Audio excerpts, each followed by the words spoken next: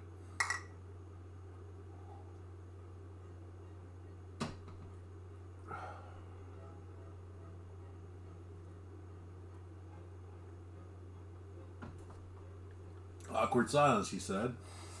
Thought aloud. Whatever, penis. Meanwhile, Colonel Parker looks away from the warning signs of Presley's personal decline. The ruthless manager has to see the change in Elvis's appearance, his paranoia over his personal security, and his penchant for carrying a handgun. Also, there's the infidelity, drug use, terrible diet, and a growing rift with his band. Some members of the TCB band wanted more money. That was not going to happen with Parker, so Elvis was caught in the middle. Son of a bitch. Fuck, the more I hear about the Colonel, the more I dislike him, but I guess that's the point? I don't know. There you go. There's some more of my MS Paint masterpieces. The Colonel, it seems, couldn't care less about all the turbulence. He seizes the moment, negotiating a new deal with the International Hotel for a third appearance starting in August. A feature-length, live concert documentary is in the works, along with a pay-per-view appearance to be broadcasted in movie theaters. Parker talks openly about an Elvis Presley Summer Festival in Las Vegas, where in addition to nightly performances, Elvis's posters and souvenirs will be sold. What Presley does not know is that his manager is losing big at the Vegas roulette tables. It is said that Parker drops more than $1 million a year in gambling losses. Even so, the Colonel cannot wait to get back to the tables. It is August 10th, 1970. The great Elvis Presley stands backstage at the Showroom International, the International Hotel's 2,000-seat performance space, the world's largest, surrounded by fawning acolytes. Entertaining Sammy Davis Jr., dressed in a flashy jacket with wide lapels and oversized pockets, a shirt with an open collar and a long scarf, laughs at Elvis's bad jokes while holding a lighted cigarette. Presley's third month-long engagement is about to begin. Could you imagine that? Playing at the same place every day for like 30 days? It's crazy. Sometimes more than once a day. Better be 3-minute songs. You're going to blow out your vocals, boy.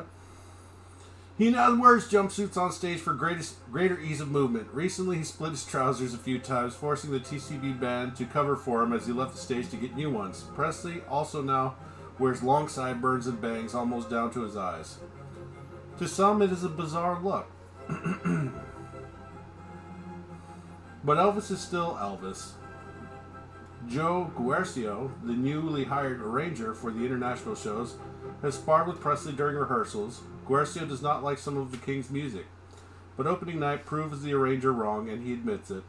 I've been on stage with a lot of stars, Guercio will recall, of this hot August night, but they have no idea what a star is.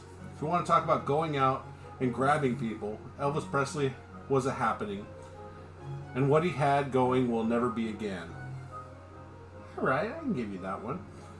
As 1970 unfolds, Elvis Presley, despite his unique success, is becoming increasingly isolated and unhappy. Only Colonel Parker can control him, and that's just in the professional area. Otherwise, Presley is an emotional mess, aging rapidly, drug-dependent, and self-destructive. His adoring public has no idea, and his entourage continues to indulge him for a fear of losing a paycheck. The most famous singer in the world has no confidant. So it is that the once charismatic, polite young man from Mississippi has put aside discipline and reason. He now lives totally in a world of excess. He is 35 years old. 35. What was I doing at 35? Oh yeah, drinking and sleeping on other people's couches. It wasn't that long ago. Anyways. How's everybody doing tonight? Hope you guys are well. If not, then get better.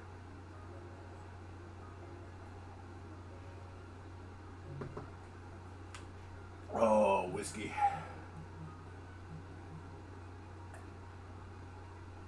I'm not sure if the Angels would envy Angels Envy, but it's alright.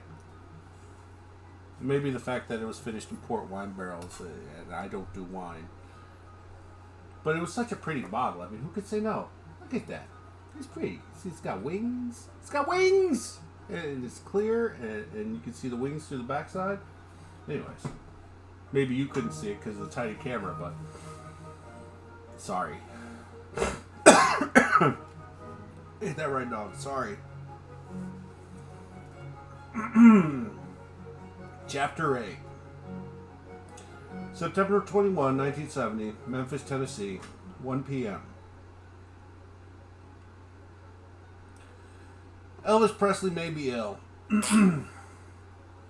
Dr. George Nicopolis inserts a needle into the singer's arm about to draw blood. The doctor's mystified by Presley's inflamed left eye.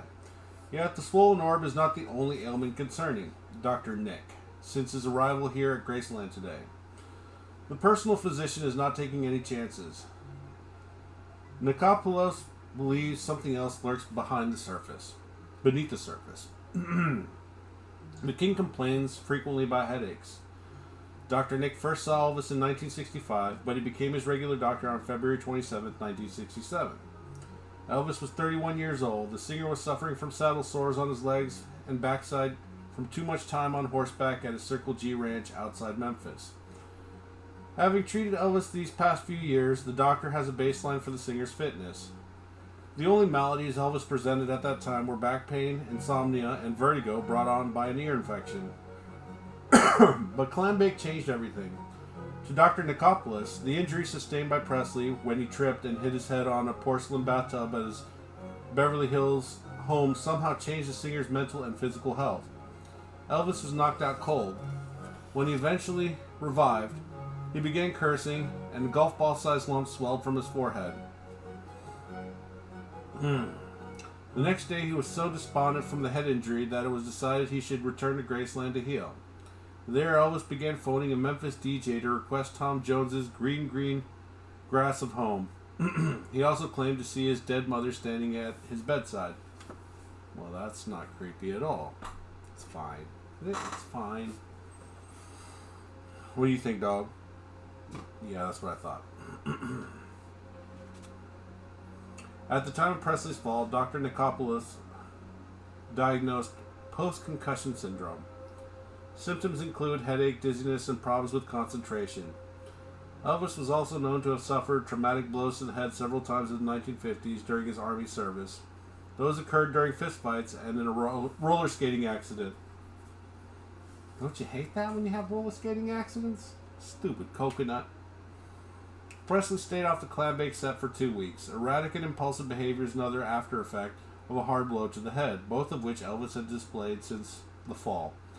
Dr. Nick has taken note. He is unsure whether to blame the singer's strange actions on head trauma or his pampered lifestyle. For now, Presley's weight is swinging in the right direction. He is a svelte 163 pounds. He drinks little alcohol because it could make him fly into a rage, and he has never been a smoker. But there are many ways to be unhealthy. Dr. Nick is well aware of the singer's high-fat, high-carbohydrate diet and chronic lack of sleep. Bacon is a staple for Presley, whether eaten on peanut butter and banana sandwiches or wrapped inside meatballs. How do you wrap it inside? Oh, stuffed inside a meatball? Whatever. Breakfast is a high-fat extravaganza. Sausage, bacon, potatoes, eggs, and coffee. Oh my god, that sounds amazing.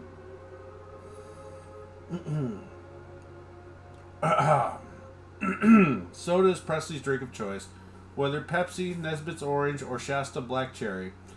Also, he never gets tired of cheeseburgers or coconut cake. I mean, who does?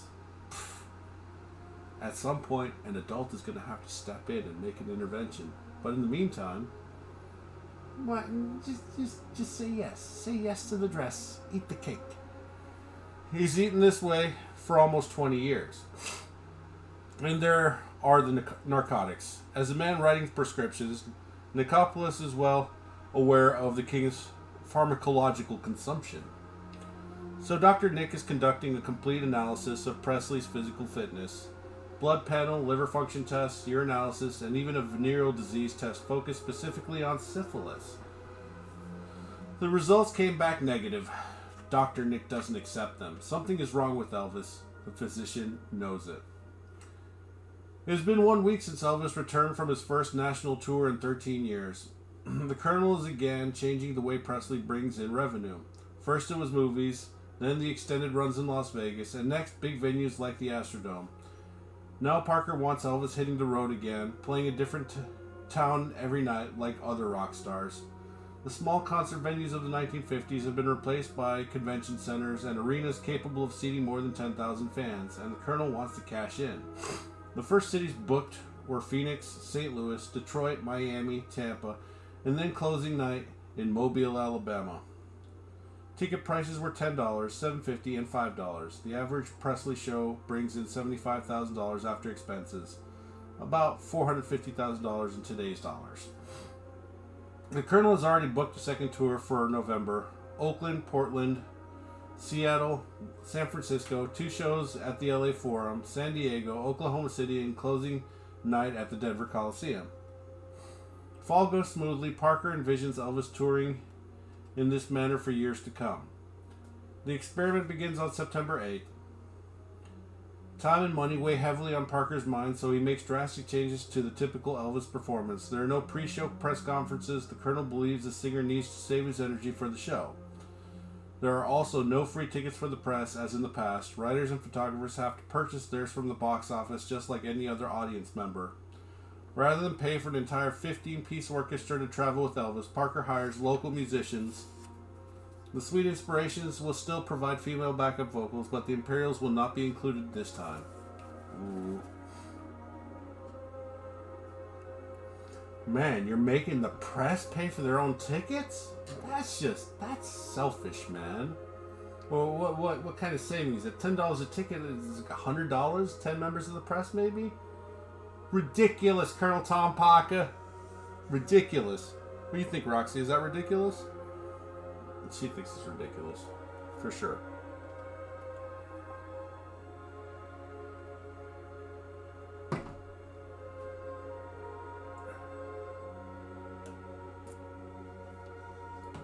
Oh, corn squeezins.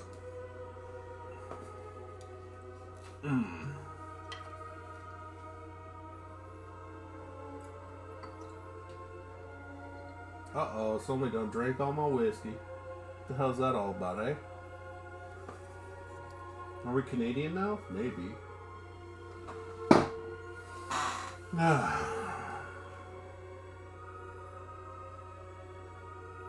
A bomb threat delays the start of the Phoenix concert for 2 hours. A pair of opening acts warms up the crowd before Elvis hits the stage in a white jumpsuit. He's just finished his third series of shows at the Intercontinental and flown in from Vegas only this afternoon. Elvis, looking as sexy as a 35-year-old can look, sauntered onto stage. One audience member will write for the fan magazine Strictly Elvis. But even as the screaming women in the audience swoon to hear the king sing his old hits mixed with a collection of new standards, Parker sees that something has changed. Presley's fans from 15 years ago are in the house, but they are now closing in on middle age. Back in the 50s, almost 90% of Elvis Presley's audience were teenagers. The Colonel now sees men with neatly trimmed hair, dressed in coats and ties.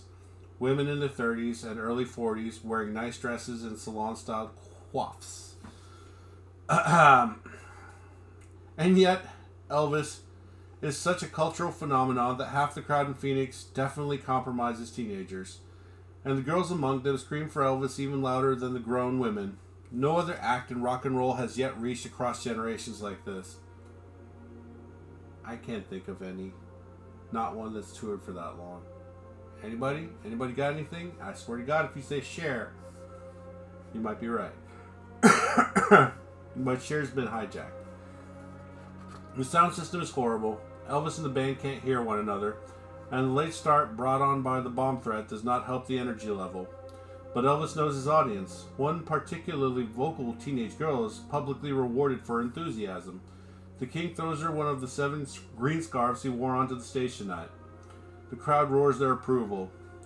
A new Elvis tradition has begun. From now on, Elvis will throw multiple scarves to his favorite females at each performance. Good God, learn how to read, you big dummy. The tour is a smash hit. Parker gets busy booking new dates. Among Elvis Presley's favorite females in the fall of 1970 is a young woman living in Washington, D.C., named Joyce Bova. The brunette is a congressional staff member assigned to the House Armed Services Committee. Like Elvis, she was born a twin. Elvis was born on January 8, 1935, 35 minutes after his stillborn twin, Jesse Garon Presley. Jesse was buried the next day in an unmarked grave at the Priceville Cemetery in Tupelo, Mississippi. Didn't even know that. Jeez. Are we just now getting to his twin? The two met in 1969 during his first run in Las Vegas. Bova was in town on vacation. She very much resembles Priscilla. In fact, Elvis pressured Bova to wear the same beehive hairdo once favored by his wife. Bova will later tell of their steamy 3-year affair, which included trysts in hotel rooms, a visit to Graceland, where she came face to face with a portrait of Elvis and Priscilla, and raucous parties filled with famous celebrities. When Bova asks Elvis about the growing divide between him and Priscilla, he responds, "A woman isn't attractive in that way once she becomes a mama." God damn, Elvis. That's just harsh, man. Which is why Bova will later claim she aborted Presley's child, not wanting the relationship to end. Holy shit. Although the authors of this book cannot verify Bova's claims, she did write a memoir and produce some evidence of the abortion allegation. However, there is no indication that Elvis knew anything about it. He probably paid for it. What are you talking about? Anyways. It is nearing Christmas 1970 when Elvis Presley flies to Washington, D.C. for a rendezvous with Bova.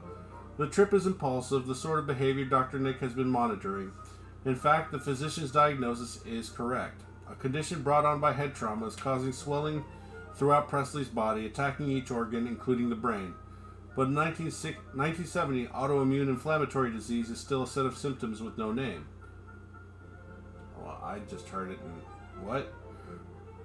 Okay. Elvis Presley will not be diagnosed with this life-ending condition until decades after the inquest into his death. The genesis of the DC trip is strange. In Memphis, Elvis spends $100,000 on 32 handguns. He also buys some cars. Confronted by his father, Vernon, a man as fond of spending his son's money as Colonel Parker, Elvis abruptly leaves town, flying commercial to Washington in order to avoid another confrontation with his father. He bought how many? 32 handguns for $100,000? Oh my goodness. Well, thank you so much for the follow there. I can't read that. That's far away. I see a letter K. Oh, Kritja. How come that I'm Hungarian? Well, my father was in the uprising and they didn't win, so fast forward quite a few years and I was born and, well, I guess technically I'm half Magyar. I'm half Hungarian. How come I'm Hungarian? Well, azért, mert magyar vagyok. Well, you know, Hungarian in heart, in theory. Oh my god, what the hell? No, that's not possible. 41? I've never had that many viewers. You guys are quiet as hell or you're just not following yet. Well, welcome everybody. I didn't get a... maybe I'm seeing things. I'll just have another drink of whiskey and we'll call it. I get shit there.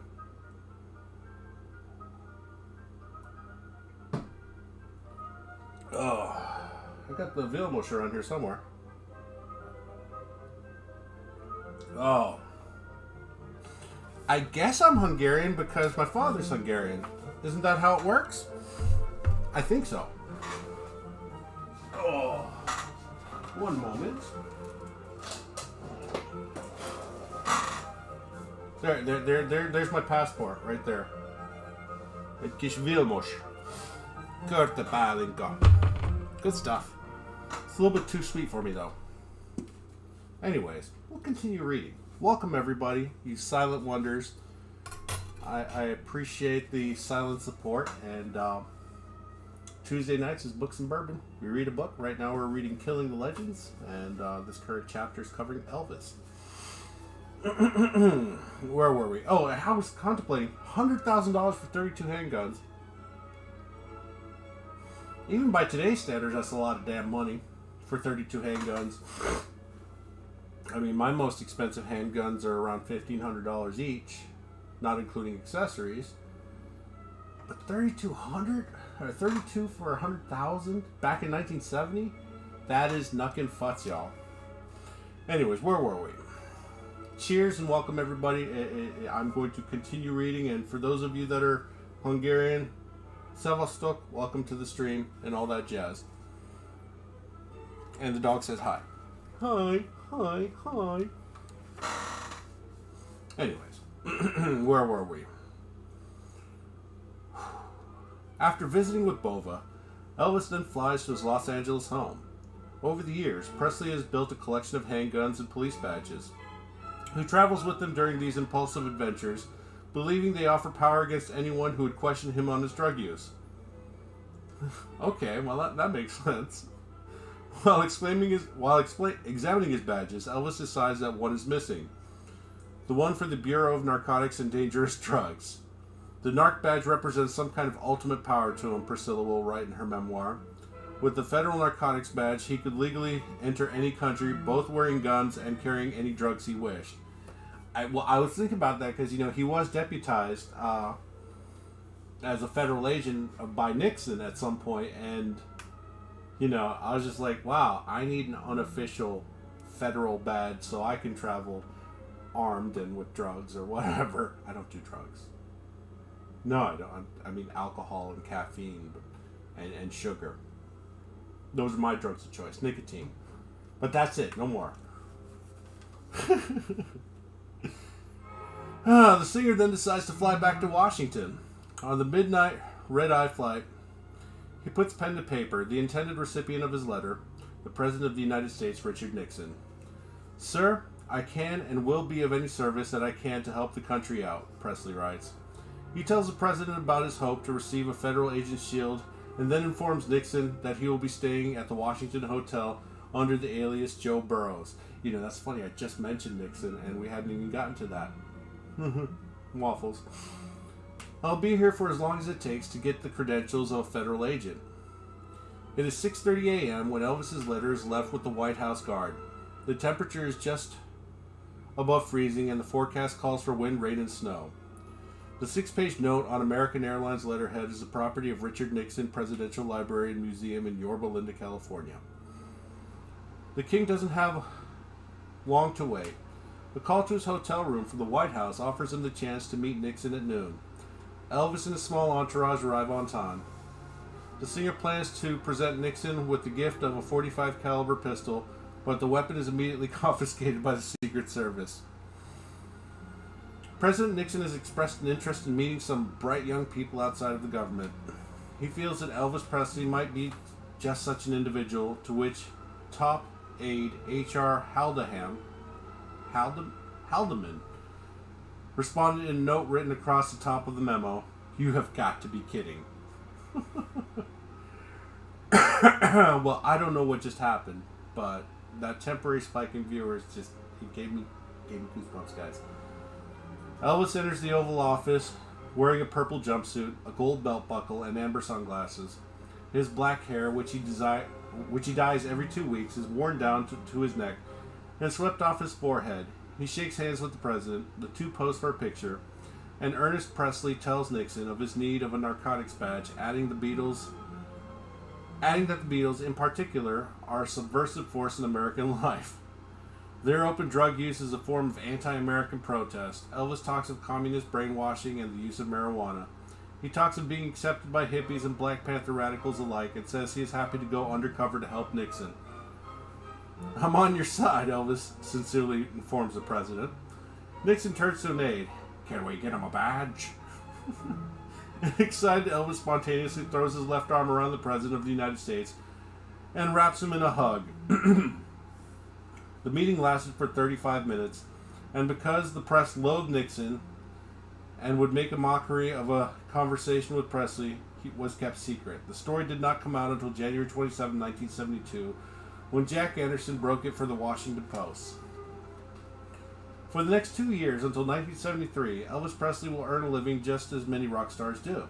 He will tour the United States singing sold-out houses, including at Madison Square Garden in New York City. Elvis is paid handsomely for these performances, but his expenses, both professional and personal, do not allow him to accumulate many assets. And unbeknownst to the financially naive Presley, there is danger brewing in that area.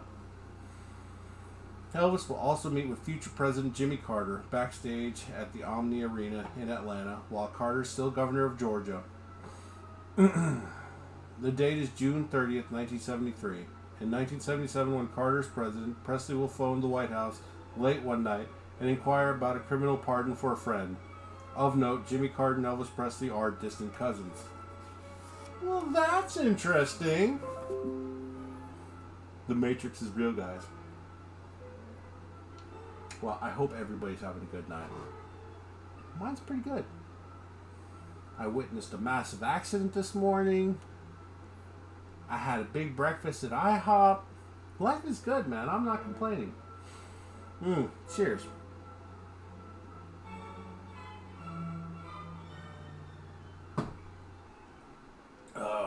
Ice cream and whiskey, that's what I'm talking about.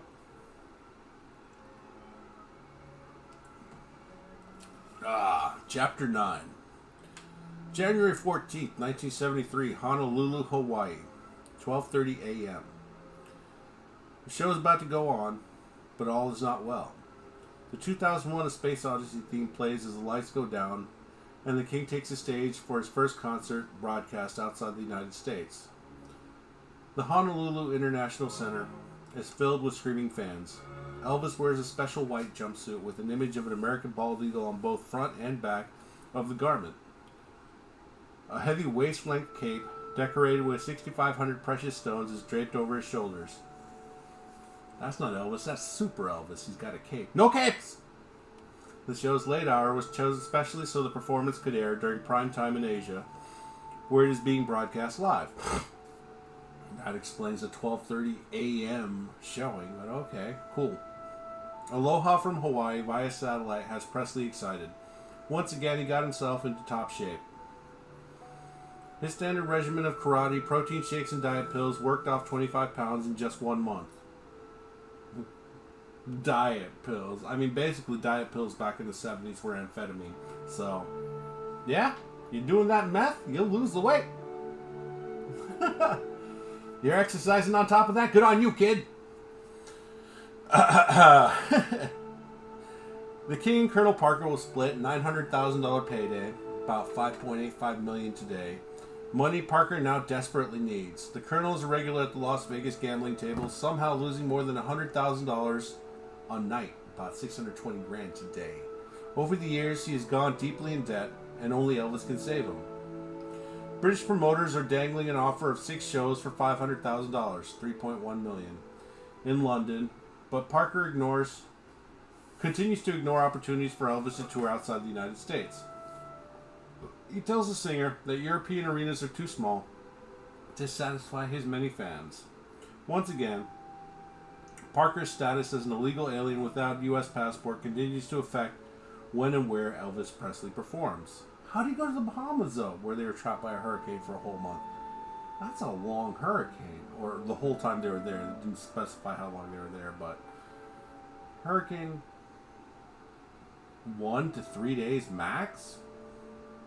Guess it was a short vacation. I'm pretty sure you need a passport to go to the Bahamas. It's not a U.S. territory, I don't think. I think it's a British territory if it still is. I don't know, whatever, waffles. But Parker's financial problems are not the only concern. Even though he looks good in Hawaii, Elvis is a mess. The long days and nights on the road, along with his increasing fondness for the celebrity lifestyle, have ended his marriage to Priscilla. Oh, single tear. Writing about the breakup, Priscilla will state, "This was not the gentle, understanding man I grew to love. He was under the influence, and with my personal growth and new realities, he had become a stranger to me." That's just sad. I mean, they're sweethearts, and, well, I mean, he was banging everything with a pulse at the time, but still. Single tear? No tears? They got one baby. Lisa Marie. Michael Jackson married her. So Priscilla has moved out of Graceland, legally separating from Elvis on July 26, 1972, about 6 months ago. Almost immediately, she takes up with her karate instructor. He wasn't the only dirty dog. Slut! Whore! Oh, excuse me, there was something in my throat. Apologies. Elvis is already dating Linda Thompson. Slut! Whore! Oh, God, it's getting worse. The 22-year-old sister of a Presley bodyguard is a blonde beauty queen and so enamored of Elvis that she endures his drug use without a word. As does Colonel Parker. As does everyone in Elvis Presley's entourage. As it should be, people.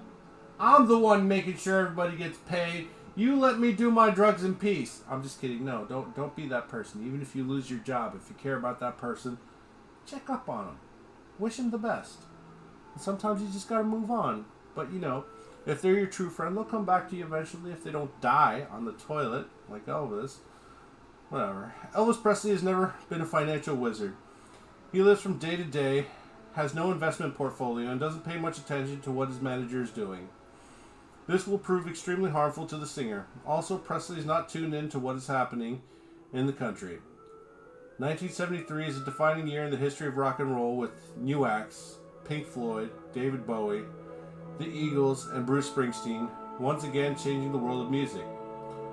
Record albums are increasingly more important than singles. Artists prefer to create one major album per year with a couple of songs chosen for airplay on the radio. Parker still believes in the old 1950s style of making records, where a singer pumps out several albums per year, quantity over quality. And to make sure he benefits personally, the Colonel allows Presley to record only those songs of whose publishing rights he owns a percentage. Of course, that makes sense for him. The result is a series of poor records that mirror the shallow songs Elvis recorded during his movie days. Presley, who once found the studio as a creative release, now in the words of Marty Lackler, a longtime member of the Memphis Mafia, finds the session drudgery.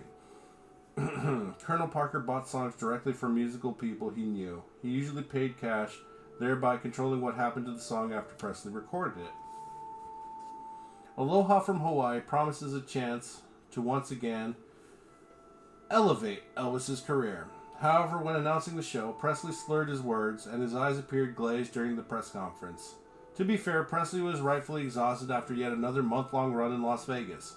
The Colonel, in his desire to make as much money as possible, continues to book Presley for an incredible 14 shows a week. Dude! The grind is so great that no other act comes close to his. Without narcotics, Elvis would likely be unable to keep up the withering pace. I mean, that is knuckin' futz. The Hawaii show is a smash hit. The broadcast will reach 1.4 billion viewers in 36 countries, making it the largest audience ever to see a concert. The worldwide reaction is profound. The live double album recording will go to number 1 on the Billboard charts, knocking Pink Floyd's Dark Side of the Moon from the top spot. This is Elvis's first time in the album Hot 100 since 1965. I mean, we're talking about, 8 years? I mean, there's not too many artists that go 8 years from being in the top 100 and coming back. But that's fine. Now, there's a reason why Elvis is the king, baby. But Aloha will also be Presley's last album. The king of rock and roll is about to suffer betrayal, and he has no idea. Behind his back, Colonel Tom Parker, again, desperate for cash, is planning an artistic coup. I don't even know what that means, but, I mean, I know what a coup is, but okay, maybe we'll continue reading and find out, eh? In addition to his enormous gambling losses, Parker is struggling with weight problems of his own and suffers a heart attack. At the same time, his wife, Marie, is sliding into dementia at the age of 65. Her monthly nursing bills are enormous. Between his medical bills and her nursing bills and his gambling habit, fuck. To raise money, Parker secretly begins negotiating with RCA Records. He believes that Elvis will go along with any deal he makes. The singer regularly ignores his lawyers and accountants, preferring to trust the Colonel in all matters. So, although Elvis's current contract with RCA is not due to expire until 1975, Parker wants to abort the agreement and replace it with a pair of audacious deals that will forever restrict Presley's income but enhance his own. 6 years hence, a successful lawsuit filed on behalf of 12-year-old Lisa Marie Presley by her court-appointed guardian will charge Parker and RCA with collusion, conspiracy, fraud, misrepresentation, bad faith, and overreaching. In 1983, the suit will award Lisa Marie $1.1 million, $6.2 million today, to be paid by RCA. The Memphis decision will strip Parker of all power concerning the Presley estate, and he will be forced to sever all ties. But that is in the future, right? That is in the future. Now Parker arranges a 7-year contract with RCA, in which Elvis is required to provide 2 LPs and 4 singles per year. Okay. The royalty in the United States will be 10 cents per single and 50 cents per album sold. Overseas, that figure is 10 cents per album. As usual, half the contractual money will go to Elvis and the rest to Tom Parker. That would be the other half, but okay. What Elvis is not told is that other top recording artists such as Rolling Stones and Elton John earn double that amount in royalties, and they don't pay a 50% management fee. Standard management fees in the music industry range from 15 to 25%. At the end of the 7 years, RCA will pay Elvis a bonus $100,000, $620,000 today, once again to be split evenly with Parker. I mean, dude, I think 25% would have been more than fair, but 50%? Bro, you're reaching, cuz. You about to get fucked up. Know what I'm saying? Meanwhile, Parker's company, All Star Shows, will arrange the singer's public performances and will be paid by RCA $675,000, about $4.185 million today, over 7 years. Parker will be compensated for planning, promotion, and merchandising. Additionally, for reasons unknown, the conniving Colonel will get another $675,000 from RCA and a consulting fee paid over 5 years. Some believe that this was a bribe to Parker for delivering Elvis to the company at an under-market price, but this has never been proven. Alright, well, you sons of bitches. But perhaps the worst part of the deal with RCA is deletion of the audit clause. That means Elvis can never legally challenge what is stipulated in the contract. Thus, the singer will have no idea what RCA and the Colonel are receiving in his name. Nevertheless, Presley signs the contract without hesitation. Oh my God, you poor sucker. Naive doesn't even begin to describe it. He's just... Honestly, if somebody were to market and or manage me, I'd be a little bit less naive than Elvis, but I just want the help to... Let's just go make a mint, you know? I'm okay with giving up most of it as long as I have some of it, you know, but that's besides the point. What am I good for? What am I going to do? Like, hey... Kids, here's how you get really fat in a short amount of time. I got talent. But perhaps the worst part of the deal with RCA is the deletion of the audit clause. That means Elvis can... Okay, blah, blah, blah. Nevertheless, Presley signs the contract without hesitation. In Lisa Marie Presley's subsequent lawsuit, there was this allegation. The executives at RCA have to have realized that the side deals to Colonel Parker were in effect a payoff to Colonel Parker not only for the buyout, but for keeping Elvis under control in future years with no audit.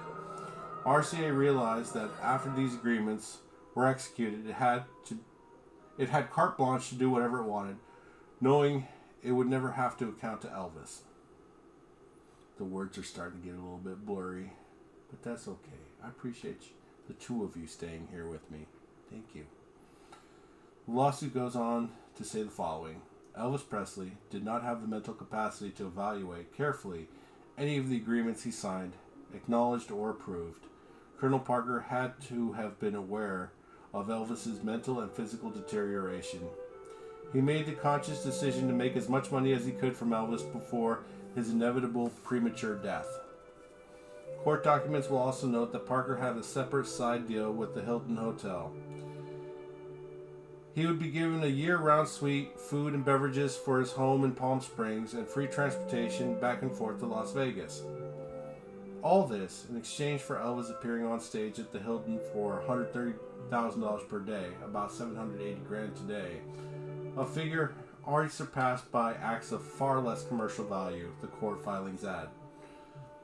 On March 1, 1973, RCA and Tom Parker complete one of the biggest heists in entertainment history. I mean, I don't know, $780,000 a day doesn't sound too bad. And then again, there are artists such as Nicki Minaj that's making somewhere upwards of like $14 million for one concert, but there's a lot of expenses involved, you know, transport and... Shut up. Anyways. But this was still not enough for the Colonel. According to Alex Shufi, president of the Hilton, the Colonel was one of the best customers we had. He was good for $1 million a year in losses. Well, at least he's got a good sense of humor about it. Therefore, Parker was not done making deals. Again, working with RCA Records, Parker sells Elvis Presley's music catalog for a paltry $5.4 million, the equivalent of $33 million in 2022 currency. A musician's catalog comprises of all the musical compositions created by the performer and includes copyright ownership. Sale of the catalog means the artist forfeits all rights to royalties and control over how his music can be presented to the public. This includes allowing other artists to record and interpret Presley's music without compensation, and using Elvis songs in television commercials and on movie soundtracks. All told, Elvis will sell 1 billion records, but after 1973, he will no longer receive a penny in royalties. Presley had 66 Billboard Top 20 hits before waiving the rights to his catalog. After March 1st, he had only 2 other successful singles. He is currently 38 years old. By contrast, in 2021, at the age of 72, Bruce Springsteen will sell his own catalog for $550 million. Among other artists who have recently sold their catalogs are Bob Dylan, Paul Simon, Neil Young, ZZ Top, Stevie Nicks, Lindsey Buckingham, and John Legend. As the music industry continues to evolve, these catalogs will become highly profitable for use by streaming services. Well, okay. I don't know how they make money off of plays. Like, if there's no ads, they're not getting money. Okay, so let's just say I made a song, and they paid me $5 for the rights to stream my song on their service. How are they making money on it? Like, see, that's why I don't understand the Netflix business model or any of the streaming services, really. Like, okay, I pay, we'll just say $20 a month for Netflix, right? I might watch 3 movies and 4 or 5 episodes of a TV show in one day. How do they make money off of that? I feel like I'm getting more value for my money than I'm putting into it. Maybe. Sometimes I don't feel that way, but anyway, shut up. After splitting the monies from the new deals evenly with Colonel Parker, Presley is left with just $2.7 million, about $12 million today. His tax bracket is 50%.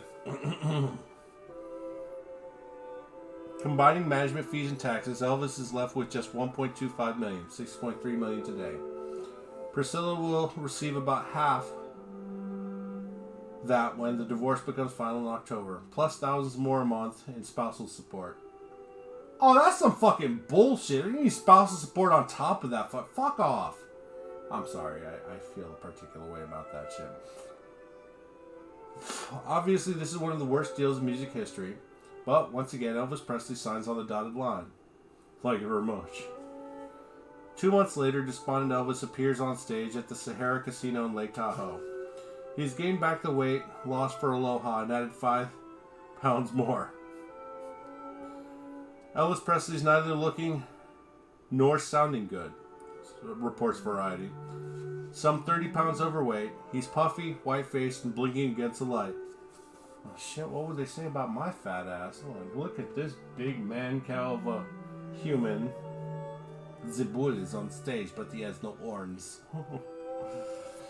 Apparently disappointed with his life, Presley has taken to swallowing pills right out of the bottle, opening his mouth and pouring them in. The singer is also experiencing heart pains so much that he is rushed to the hospital and must cancel some of his Tahoe shows.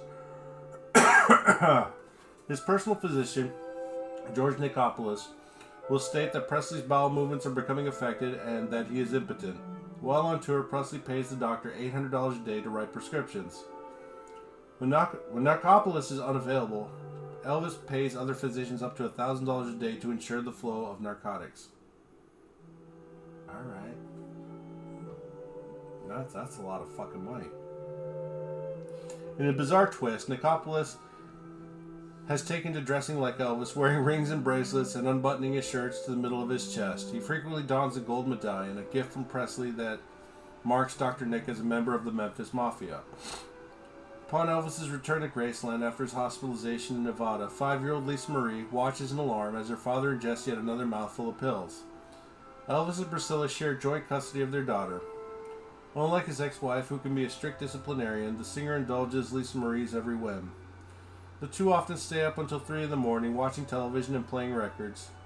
Then they sleep well into the afternoon. What a good daddy. Later in life, Lisa Marie will remember her father as mischievous and prone to laughter, but not today. Daddy, Daddy, I don't want you to die, she says. Okay, I won't, Elvis replies. Don't worry about it. These words come from several interviews Lisa Marie gave in 2020. Well, any thoughts? Any notes? I have a thought. We had a peak of 41 viewers during tonight's stream, and that's colossal for me. I don't think I've passed more than 23, honestly. So, it was a very brief moment, like blink and you miss it kind of moments, but that's kind of like the car wreck I witnessed this morning. Blink and you miss it. But kids, what's most important, especially when driving, is maintaining a bubble around yourself. Most important is what's going on in front of you. But you gotta know what's going on either side of you and behind you. I know it's a crazy thought, but that's what your side mirrors are for and your rear view mirrors for. And just keeping mental checks on distances and driving behaviors and so on and so forth. Sometimes you don't see things. Like I didn't see the little black Honda Civic I almost ran off the road today. But you know, that's besides the point. Who told them to be in an old 90s go-kart? Not me. They're in my blind spot, even though I checked. I didn't see him until I almost ran him off the road. My bad. I waved my hand like, sorry. Please don't road rage because I will kill you. Anyways, but I was sincerely apologetic, but you know, they didn't see the hand go up. It's because I have tinted windows, whatever. But I did make a gesture of heartfelt apology. What? How dare you move, dog? Oh yeah, see? Look at all those empty bottles. Dog's done passed out. Had too much to drink. It happens. It happens sometimes. Ain't that right, Pupper? When I tell you guys, this dog is pretty awesome. I ain't lying. She's pretty awesome. But I do appreciate you guys tuning in, and if you guys don't want to have a Q&A back and forth, I might just call it here. Thank you very much. I do appreciate you guys tuning in, though. No? Nobody? Nothing? Alright, fine. Be like that. I'm going to finish my whiskey in front of you, though.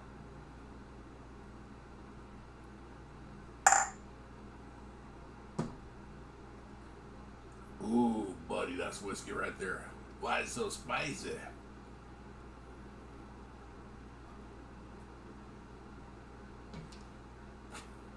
And you know what? I entertained this Critcha guy so much, and they didn't say anything after I answered their question. I know, right, Roxy?